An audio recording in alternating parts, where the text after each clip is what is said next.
Buongiorno a tutti e benvenuti alla nuova puntata di Pillole di Napoletano. Oggi continueremo il nostro cammino all'interno dei dolci della cucina tradizionale napoletana a Natale, in questo caso stiamo esaminando i dolci, e parleremo dei roccocò, croce e delizia di molti napoletani e di molte dentiere. Il roccocò è un dolce tradizionale napoletano fatto con mandorle, farina, zucchero, canditi e pisto napoletano di cui abbiamo parlato in una pillola precedente.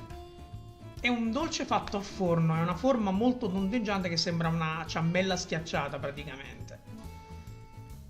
Normalmente è un biscotto particolarmente duro, infatti va ammorbidito. Di solito va ammorbidito nell'alcol, nel vermouth, spumante, vino bianco, marsala, una accoppiata meravigliosa. Qualcuno la mattina potrebbe tentare da ammorbidino nel latte per fare colazione.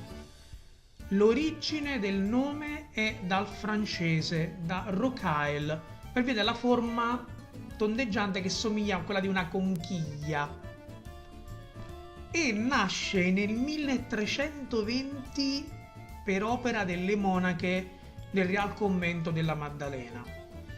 È un dolce che troviamo sulle tavole napoletane dall'8 dicembre fino alla fine delle feste. Una cosa che molti ignorano è il fatto che esistono anche dei roccocò morbidi, ma la tradizione li vuole particolarmente duri, probabilmente per la cottura nel forno che non consente un certo tipo di morbidità.